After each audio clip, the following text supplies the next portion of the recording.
The Connector Next Door is your invitation to meet the natural connectors all around us. They represent the everyday event planners who are energizing their communities every single day. Their stories are familiar, fun, and full of charm. Your host, Lisa Garrow, is a lifelong event planner and has been a connection strategy coach for over a decade. She knows events can become energized connecting points where communities can gather and grow. Let's listen in as she strikes up a conversation with today's Connector Next Door.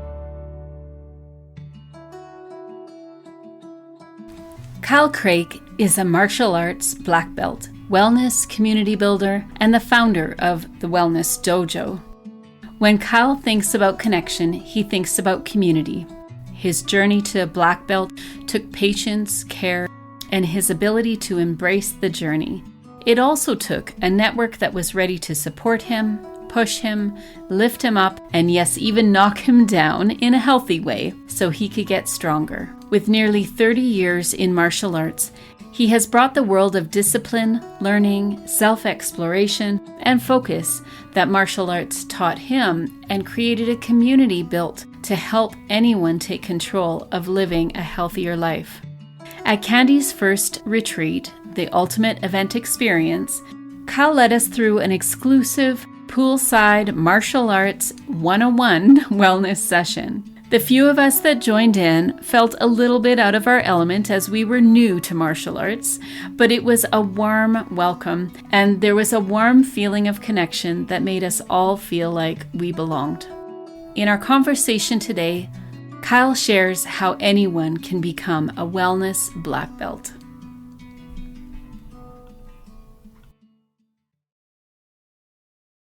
Welcome back, everyone, to the Connector Next Door. And I have loved these little journeys that I get to go to visit people in my community, people that are really connecting the dots. And that in our world means people together, projects together, ideas together to really make our worlds a better place. So thank you so much, Kyle, for joining me today. I'm so glad to have this conversation. Yeah, thank you for having me. Thanks for bringing me on your platform. I'm excited for the chat. So you are coming to our retreat next weekend. And one of the really, really cool things about not just this is the first Candy retreat, 2-day deep dive retreat, but the idea of adding wellness to our agenda is so important to me. And when I was chatting with you about the work that you do, it makes so much sense to have you on site. And the little bit that I've been learning over the last few weeks here about the work that you do, the fit with not just the fitness or the wellness aspect of what you do, but the community building that you do. I want to get into that conversation a little bit today, but I do want to start with a bit of a deep dive, if you don't mind. And if we could just go right there, where I'd love to hear from you. What does the word connection mean to you? Yeah, I mean, it's kind of a loaded question, but I love it because I think connection can mean so many different things to different people, right? To me, when I think about connection, I immediately think about community.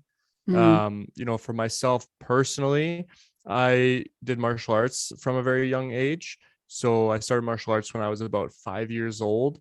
And I immediately, like very early on, I had this goal. I was like, I got to get my black belt. Like I just kind of fell in love with the sport and I was like, I got to do it. And as I was talking to my instructor and asking him about that, I started to learn that it was quite a long journey to get to that point. It's like he had only awarded, I think at that time, like 6 black belts in his entire career. It was not an easy task. It was not a business for him. It was very much about the journey. And looking back at that as an adult and after helping people with, big fitness goals, those types of things, I was very pulled to the community aspect because I kept asking myself, how did I achieve such a goal that took me so long to achieve? I only achieved it by the time I was 18. That's a long journey to achieve a goal. And there was a lot of times where I wanted to quit. And when I asked myself those questions, I'm like, okay, what actually got me there? Like, how can I take that and help people? The community and connection was a big piece of that. So for me, when thinking about what does connection really mean, it means community. And in that, it means this network and this community of people that supports you that pushes you, that lifts you up, sometimes knocks you down, but in a healthy way. And it's, I just think like we're stronger together. The more connected we can be, the stronger we're going to be. And I would guess, like any fitness program anybody's on, the idea of doing it consistently over time, a little bit of extra weight or a little more challenge, we just get more and more connected, I would understand. So the idea of you taking a long time to meet that goal, again, it's not just about where we're going to end up. It's about what we're actually building along the way, which is pretty incredible. Tell us a little bit about where you're at right now. And it's interesting. And I actually had to Google this once. We talked once, and the wellness dojo. I was like, what's dojo? I don't know. And I felt a little silly asking what it was. I'm like, I should just know that. So I had to Google it. Can you tell people out there like me, I'm sure I'm not the only one, that don't know what that means? Could you tell us a little bit about what that means for you and why you chose that?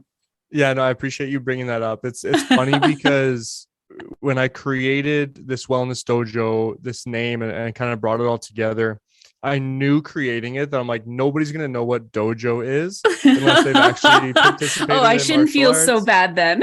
Yeah, no, don't feel bad at all. It's like, honestly, probably a horrible name, but it means a lot to me, and it aligns really well, I think, with just who I am and my own personal brand, which is why I brought it in. But to answer your question, dojo is a place where in martial arts you go to learn. So that is kind of like your training space.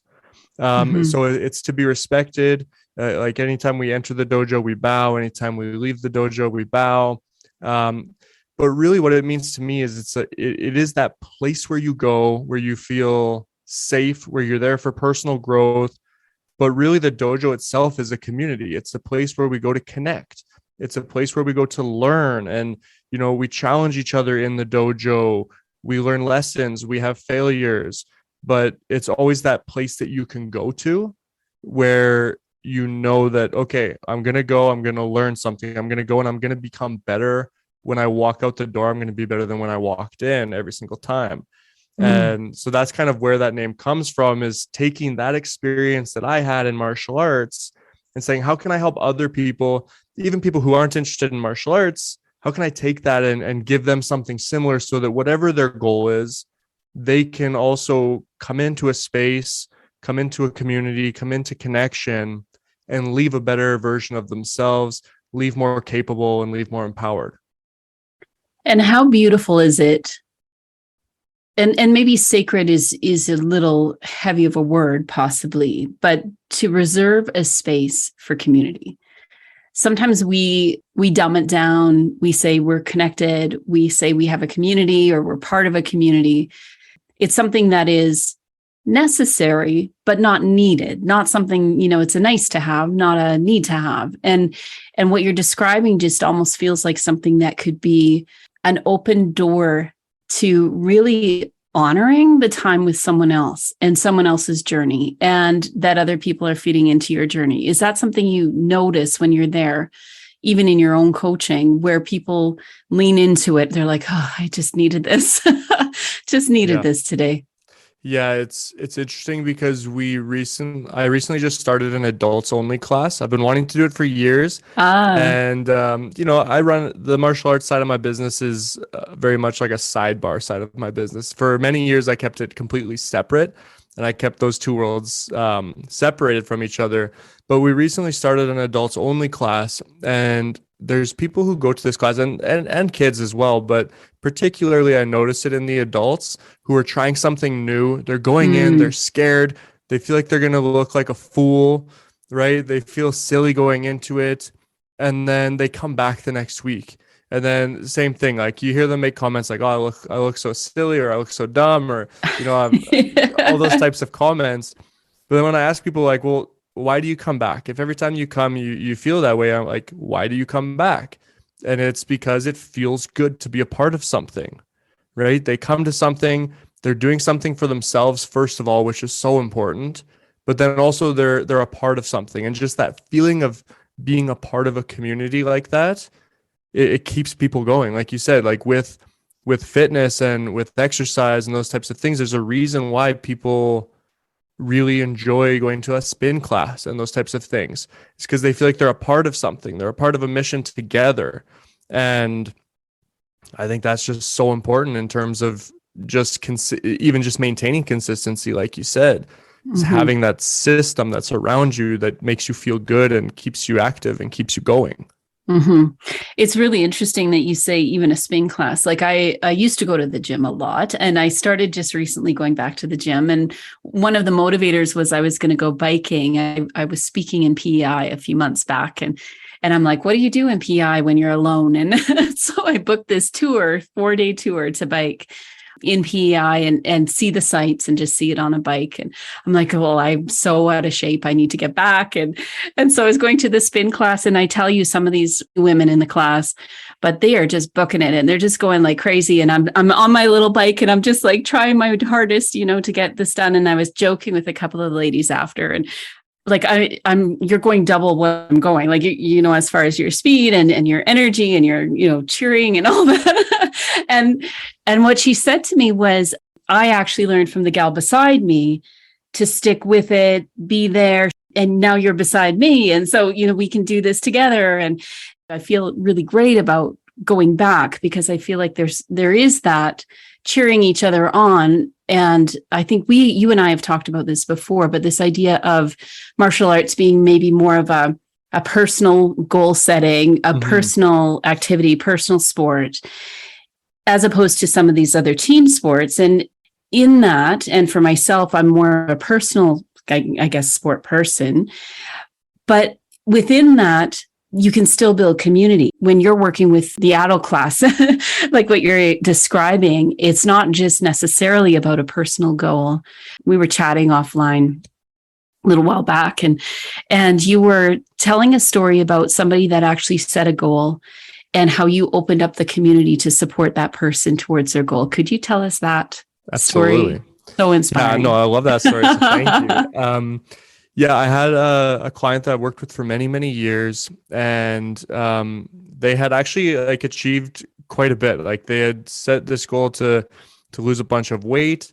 They reached this massive goal, and the funny thing was, when we got to that goal, it was almost like there was a roadblock of like, what's next, right? It's like now what do I do?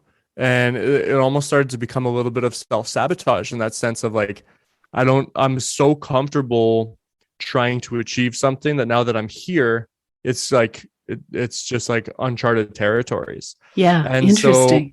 And so through coaching and through some conversations, we came to a place of like trying something new. And so this particular individual decided they wanted to try and run a triathlon. They had never done a triathlon before. And they're like, that's something that can push me. Well, they trained for a year, trained through the pandemic, or at least through like the first half of the pandemic. And we finally found like, okay, we're ready. We set a date, we picked a race, scheduled it, paid for it. And it was, I think, maybe a couple weeks before the event, they ended up canceling it because they didn't have the resources. They didn't have enough people because of the pandemic. And it was just crushing. Like, just imagine you've worked so hard for this goal. You've, started biking again for the first time in your life, which you could relate to. It sounds like, right? The swimming and the running and stuff like this. That's a lot of work that goes into that. And then finally feeling ready and then having it stripped away from you, it was just crushing for this person. And so what we did was we reached out, or, my wife and I, we got together. We're like, okay, we can't just let this go to waste. Like, all this hard work. I mean, it's not to waste, but when you've worked so hard for something, you definitely want to hit that finish line. Right. And so, yeah, we got together and we brainstormed, and we thought, we've got this amazing community that we've built that we have access to, that we know would love to support anybody that's in the community. And so we reached out to the community. We said, hey, we have an idea. We're not going to let this goal go to waste. We are going to run this triathlon with or without, with or without the resources. We're going to do this thing. and so we did. Like, we picked a date. We said, okay, this is the weekend we're going to do it. We invited our community out. as many people as many people that could come showed up, and it was amazing. We cheered this person on. I have access to a lake in my community, and so like we literally just showed up at the lake that morning. We were all cheering this individual on. They did the swim, got on their bike. We had set a track of, like, we kind of measured out the distance that she would have done at the actual race. And yeah, and we were like along the way, like we were getting in cars and driving up to a checkpoint and cheering her on, and then getting in the car and going back. And there were certain people at different checkpoints just holding up signs, and my kids got involved. And it was really a beautiful experience to see this person that worked so hard be able to complete their goal, but also to see people come together. People who don't hang out outside of a boot camp class or a martial arts class or anything like that. And to see all these people come together just to support one individual, knowing how hard that they had worked. I mean, it was such a beautiful thing. And I think you had mentioned back then too, that it was motivating others to possibly sort of, the light bulb goes on and says, if there's a community like this, maybe my goal is possible too. Absolutely. Everybody has a story, right? Like we all have a story. We all have struggles. We all have reasons why it's difficult for us to do this thing. And I think by coming together and by sharing stories like this with new communities or with your current communities, it only lifts people up to, like you said, to go, wow, if they can do it, maybe I can do something like that. And going back to my adults martial arts class, there's a lot of adults that think about trying something new, right? But they don't. But then when you go to a class and you see, oh, there are people just like me doing this, or like struggling the same way that I am, it makes it feel a lot more encouraging, a lot more normal to step into that role and to risk looking foolish, right? Totally. Yeah. When you were saying that you set a goal to be a black belt, is it to be a black belt or to have a black belt? Yeah, I would say be a black belt. Yeah. Okay. When you set that goal when you were younger, that was a personal goal. How was your connecting self? Like, this is really about you as a natural connector. Really, a lot of people, some people grow into being a connector. Some people just sort of wake up one day, they're like, oh, I need more connections in my life, and they do that work. Others, it's really coming naturally for them, really from when they were young. Did you also see that as part of your world, where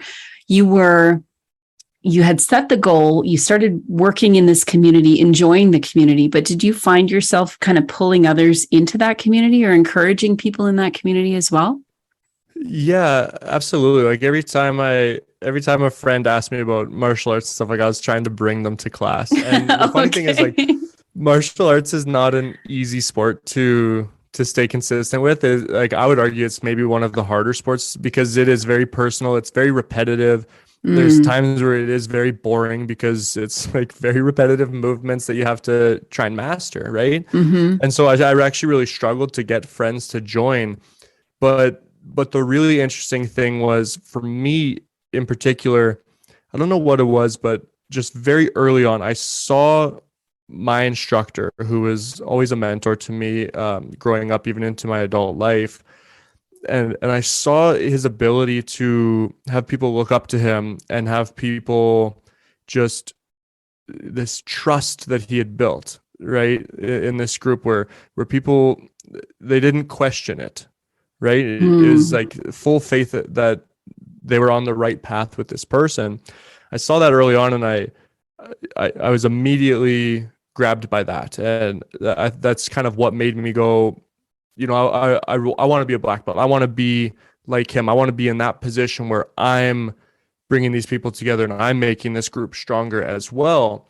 But yeah, you're on this personal journey that you're trying to become a better martial artist. You're trying to become a better person. You're learning about discipline and loyalty and self-confidence and all these different things. But along the way, you're also falling in love with helping people, as well. And it was like Interesting. Yeah. the later I got into my martial arts career and even into coaching as well, with wellness coaching and fitness, personal training, all that kind of stuff. It's like the more I got into that, the more I fell in love with like lifting other people up. Mm. Like one example is I remember at one point we go through kind of phases in martial arts where, you know, we've got like the teenagers, and usually when somebody gets their black belt, it's been, especially in our club, it had been a journey for them. It was a long journey. And so then they're kind of like, okay, I've achieved this goal, I'm going to move on to other things. Well, as that happened, I didn't want to move on from it. It was a big part of my Mm-hmm. life and I wanted to continue that journey. And so I got to a stage where it was like, I didn't have anybody to push me anymore. So my idea was, okay, I see these other up and comers. I'm going to help get them to be as good as possible so that I actually have somebody to train and somebody to train with me and somebody to push me. And lo and behold, these two of my students in particular, they come up and they enter the black belt division. They get their black belts and they're kicking my butt now. Okay, You're like, wait a second, what did I create? But yeah, it's just this, and that's something that we see in martial arts and that we see in our boot camp classes and these communities that we've been fortunate enough to build, is the people who are successful. It's like in their nature, it's in our human nature that we want to lift other people up as well. Mm-hmm. It's like, Mm-hmm. come along on this journey with me. Let me share my experience on what I've done and be able to help you with it. And that's the beautiful thing about community, I think. Mm-hmm. I don't know if I answered your question. I went on. You totally did. And I think that's where, like, some of us have to leave our egos at the door too, right? When you build a community and others are reaching goals maybe that you hoped you could reach, or they exceed where you've been. And that's the joy, I think, when we talk about connection, that there's times in our lives, which is also the balance of community and connection as well, where you're leaning in, you're reaching the goal. And then there's other times where you're stepping back, or you're training like you were, and giving that opportunity for others to really excel and be the best that they can be. Yeah. And then it'll, things come back around again. And that's the beauty of it. Yeah. And you mentioned a really interesting thing, which is that ego aspect to it, right? I think probably most leaders, but I know myself in particular, I've really had some big learning curves in regards to my own ego and helping other people, right? It's like really understanding like why you're helping people, why you want to help people. In martial arts, when I first started, teaching my own students and stuff, like I wanted to train people to be the best. I thought everybody should have the same desire and impact and will and want to be a champion that I had. Right. Right. And I really had to learn this. Like, not everybody's in it for the same reasons as me. That's right. Like, let's zone into like why they're here and try and make it the best experience possible for them. And the same thing with fitness coaching and nutrition coaching is like, I want to see people get results because that makes me look good. That makes my business look better. Mm-hmm. Right. Whereas I've really evolved in that aspect of like, okay, this isn't about me. I want to help this person on their journey. It's not about my journey. And I think that only just makes us better. And when we can focus on that and make it about the community's journey and not about my journey as the business owner or the coach, then that just empowers more people to have the tools to actually lift more people up, right? Yeah.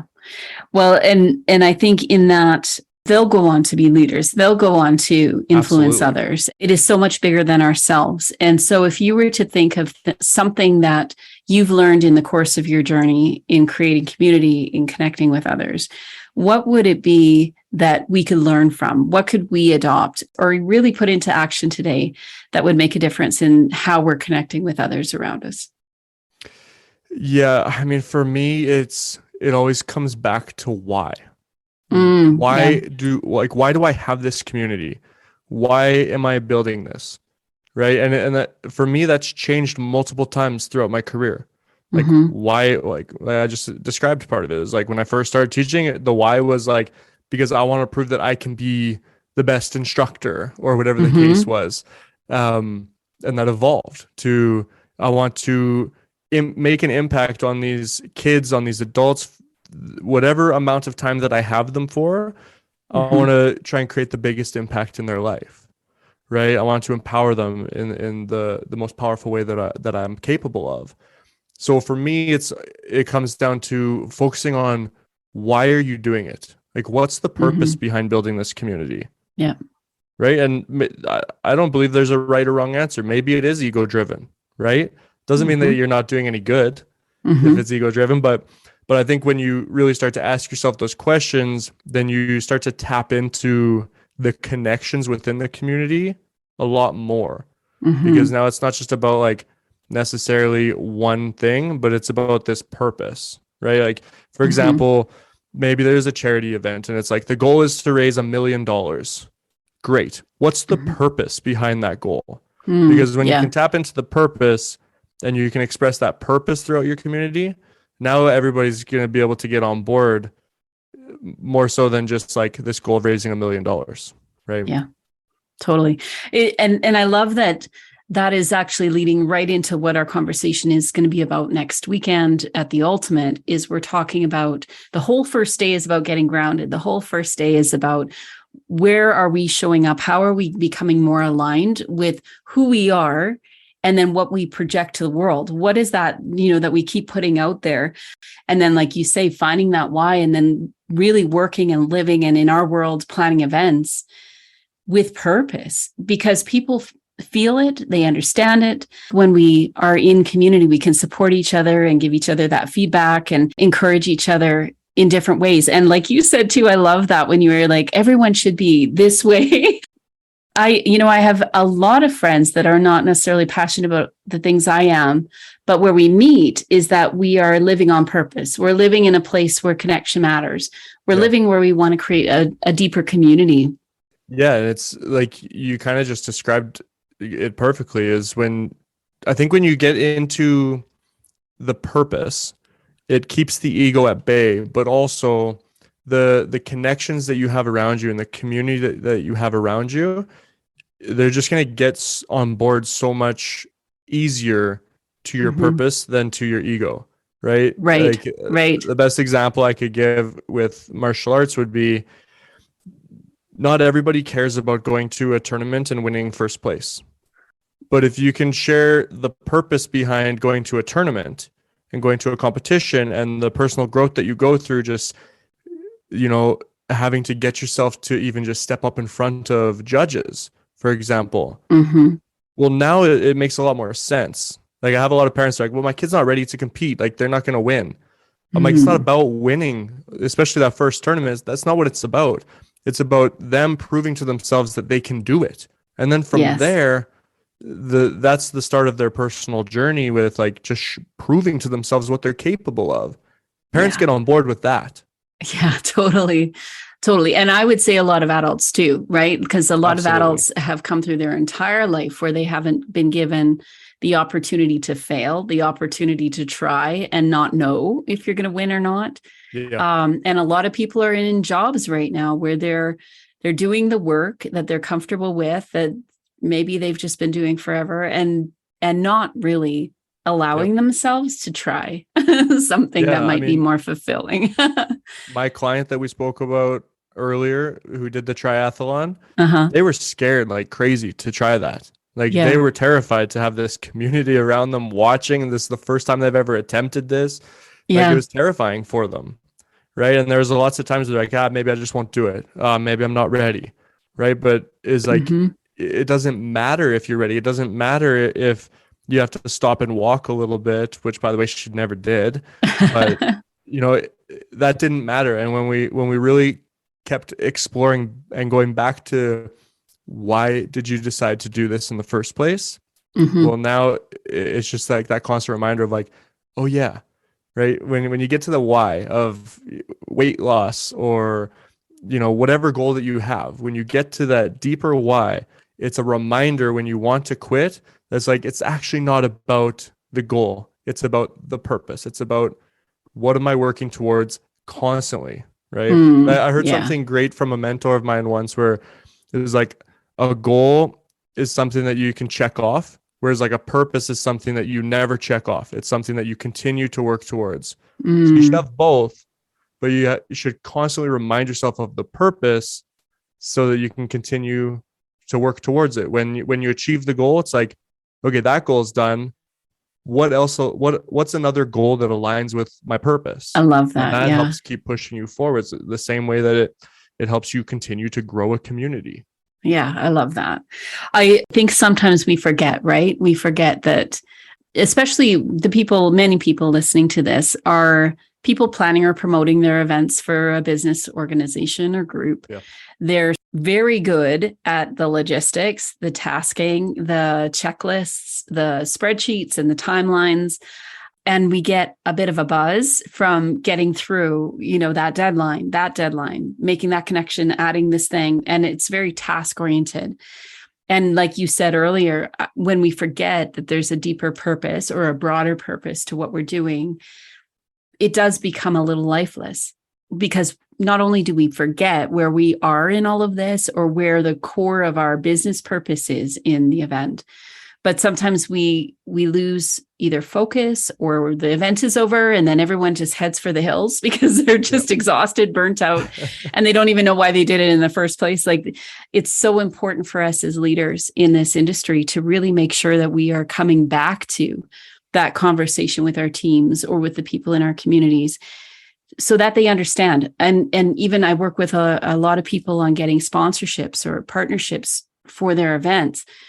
That's even a more important conversation then too, because if you want somebody to give you money for your fundraiser or to come alongside and provide some kind of service or support, and you can't articulate why, the conversation can only go so far. So I love what you're saying as far as what you can leave with people today. Thank you so much. You mentioned at the beginning that martial arts was just part of the work you do. Can you fill us in on what does your work consist of and how people can get a hold of you, and how would they actually engage you if they wanted to? Absolutely. Yes. So the company, again, is the Wellness Dojo. So martial arts is one service that we offer. We have martial arts classes that you can join and experience and learn martial arts, but also be a part of an amazing community.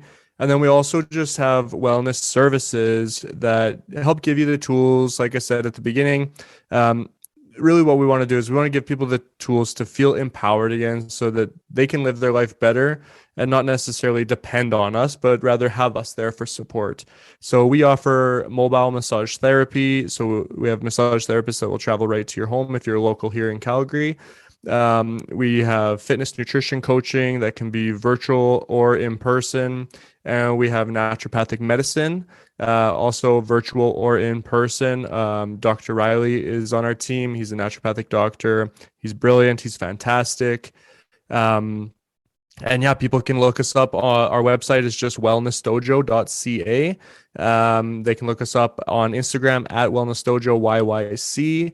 We're on Facebook, just the Wellness Dojo, and LinkedIn as well. And also have the Wellness Dojo podcast as well, where we also try and like build that connection, build that community of healthcare practitioners of various fields, to share their knowledge and to share their experiences on, just how to continue to keep living a better life, right? Beautiful. And I'm so excited that you'll be with us next weekend. So if any of you are interested, I know we've talked a little bit today about the ultimate event experience. This is meant to be for anyone planning or promoting events that are looking to get grounded so that they can grow. That's really that's the love of my life when I get to do that with clients and with client groups, that they're in one place and they're just not sure why things aren't exactly working. And I think, Kyle, you and I are on the same page on that there is that groundwork that needs to happen first. And then we can, sky's the limit. So I'm excited that you'll be there. Thank you so much for saying yes to that. If anyone is interested in taking a look at what it's about, again, registrations are closed now, but it's at candyconsulting.ca/the the-ultimate. And you're welcome to connect with me there if anyone's interested in learning more on what that looks like. Thank you so much, Kyle. And I will also be sharing all of your links and everything in the description here so people can find you. But thank you again for this great conversation. Just so lots and lots to think about today and to remind myself on how to re-engage with our community too here. I so appreciate it. Yeah, no, I appreciate you. Appreciate you bringing me on your platform, and hopefully I was able to leave somebody with at least one piece of value that they can take from the conversation. That's always my goal. So fantastic. All right. We'll talk to you again soon. Thanks again, Kyle. Thank you. The Connector Next Door podcast is produced by Candy Event Consulting, where everyday event planners and their teams gain clarity, get connected, and grow in confidence. Subscribe at www.candyconsulting.ca to hear visits with everyday event planners who are putting connections first.